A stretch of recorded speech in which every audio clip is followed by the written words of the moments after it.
दंतेवाड़ा जिले में कुल कितने रेत खदान पंचायतों में नीलामी द्वारा लीज पर अनुज्ञप्ति किए गए वर्षवार खदानों की सूची अनुज्ञप्ति धारक के नाम सहित उपलब्ध करावे। डीएमएफ संबंधी प्रश्न पूछा है माननीय अध्यक्ष महोदय, और चूंकि रेत जो है माइनर मिनरल में आता है और दंतेवाड़ा में डीएमएफ से वर्ष 2021-22 में 276 करोड़ 64,55,000 रुपए विभिन्न विकास कार्यों हेतु स्वीकृत हैं। अन्य कार्य ऐसे हैं जो अधिशासी परिषद से स्वीकृत हैं और अधिशासी परिषद से स्वीकृत नहीं है, बिना स्वीकृति के कितने काम करवाए गए। दूसरी बात, ऐसे भी कार्य हैं क्या जो कार्यादेश कर दिए गए हैं और उसकी स्वीकृति अभी भी नहीं ली गई। कुछ इनके पास जानकारी है कि बिना मेरे पास अनुमति के हुए हैं। मेरे पास जानकारी है कि नहीं है वो अलग विषय, इसलिए मैं आपसे आप दंतेवाड़ा तक सीमित रहिए ना। आपके पास जानकारी है तो बताइए, नहीं है तो नहीं है बताइए। मैं आपको सूची दूंगा जो बिना अधिशासी परिषद से स्वीकृत हुए, तो आप जांच करवाएंगे क्या उसकी? बिल्कुल जांच कराएंगे। चलो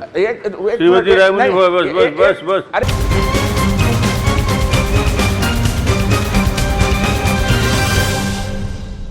चैतराम अटामी जी प्रश्न करेंगे। माननीय अध्यक्ष महोदय, मेरा प्रश्न जिला दंतेवाड़ा से है, दंतेवाड़ा के लिए है। वित्तीय वर्ष 2020-21 से प्रश्नांकित दिनांक तक दंतेवाड़ा जिले में कुल कितने रेत खदान पंचायतों में नीलामी द्वारा लीज पर अनुज्ञप्ति किए गए वर्षवार स्वीकृत खदानों की सूची अनुज्ञप्ति धारक के नाम सहित उपलब्ध करावे।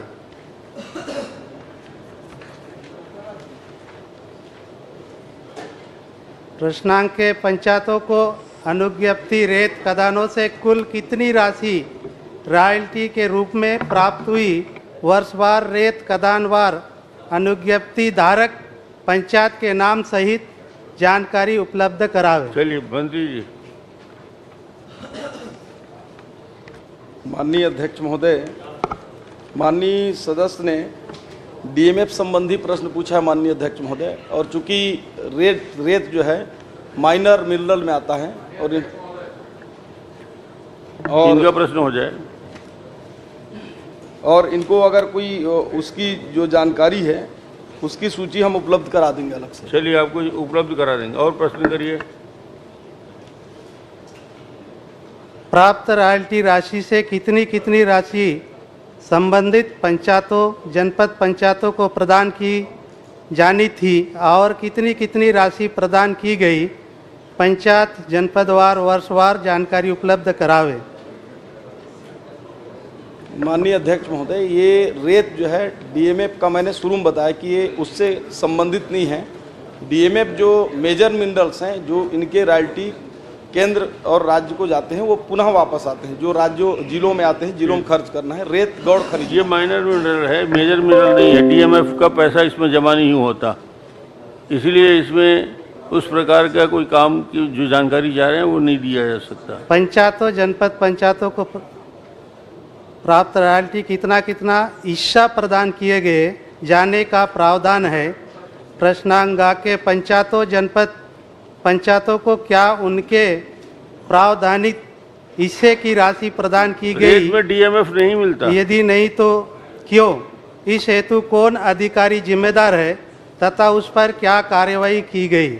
रेत में डीएमएफ की राशि नहीं मिलती। माननीय अध्यक्ष मंत्री जी ने बताया डीएमएफ से है। संबंधित प्रश्न ही नहीं है, फिर भी मैं इनको बताना चाहूँगा कि सदस्य नए हैं, चूँकि ये डीएमएफ फंड जो है जिले में जो डीएमएफ की बॉडी है, जो शासी परिषद होती है, उसके माध्यम से वो तय होता है विभिन्न क्षेत्रों में कि कहाँ कहाँ तय करना है। आप भी अपने क्षेत्र के उसमें सदस्य होंगे, और इसका जिला या जनपद में ऐसा कोई क्राइटेरिया फिक्स नहीं है डीएमएफ का। अध्यक्ष महोदय, जिला खनिज न्यास निधि के व्यय हेतु क्या नियम पूछ ले मापदंड है नियमावली उपलब्ध करावे? मापदंड बताइए। ये नियमावली बोल रहे हैं माननीय अध्यक्ष महोदय, ये बहुत लंबा चौड़ा है, इनको मैं उपलब्ध करा दूंगा। पूरी नियमावली कॉपी उनको उपलब्ध कराइए। वित्तीय वर्ष 2021-22 से प्रश्नांकित दिनांक तक जिला दक्षिण बस्तर दंतेवाड़ा को जिला खनिज न्यास निधि मद से कितनी कितनी राशि प्राप्त हुई तथा उससे किस किस मद में कितना कितना व्यय किया गया है, वर्षवार मदवार जानकारी उपलब्ध जिला कराएं। खनिज न्यास पूछ रहे हैं, रेत का नहीं पूछ रहे हैं।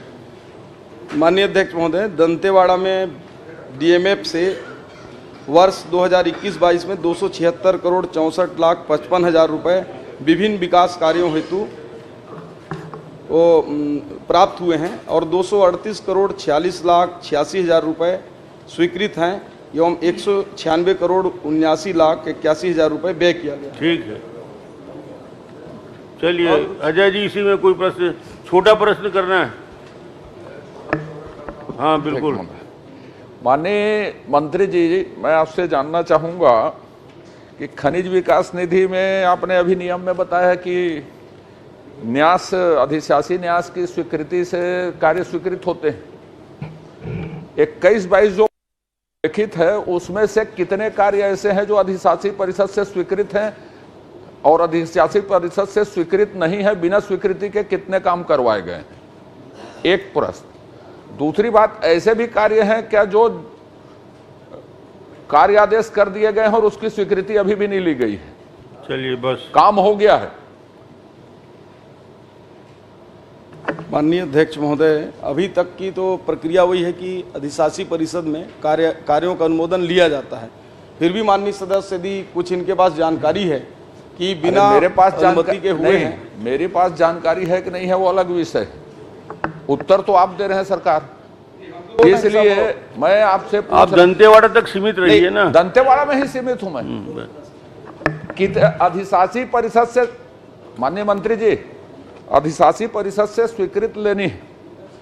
मेरा कहना है कि मैं जवाबदारी से कह रहा हूं, कितने ऐसे काम हैं जो बिना अधिशासी परिषद से स्वीकृत किए गए और उसका काम हो गया।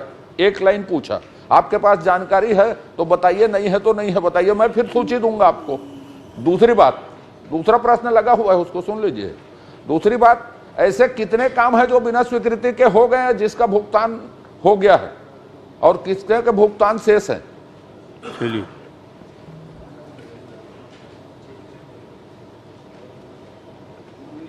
महोदय, तो पूरे ही काम अधिशासी परिषद के बिना उसके स्वीकृत नहीं होते हैं और मेरा ये मानना है कि पूरे स्वीकृत हुए हैं अधिशासी परिषद के अनुमोदन से ही। अच्छा, अगर नहीं हुए तो आप यदि मैं आपको सूची दूंगा जो बिना अधिशासी परिषद से स्वीकृत हुए तो आप जांच करवाएंगे क्या उसकी? बिल्कुल जांच कराएंगे। चलो, श्रीमती रायमुनी भगत, बस। अरे एक सेकंड, उसी प्रश्न का आखिरी हिस्सा है रायमुनी भगत जी, उसी प्रश्न का आखिरी हिस्सा जवाब दे दिया आप कहने से। एक लाइन, ऐसे कितने काम हैं जो बिना स्वीकृति के हो गए हैं जिसका अभी तक भुगतान नहीं हुआ है, ये पूछा था। ऐसे काम जो बिना स्वीकृति के हो गए हैं और जिसका भुगतान नहीं हुआ है, जानकारी उपलब्ध करा देना। ऐसे जानकारी अभी हमारे पास नहीं है, पर आप ठीक करा देना। रायमुनी भगत जी।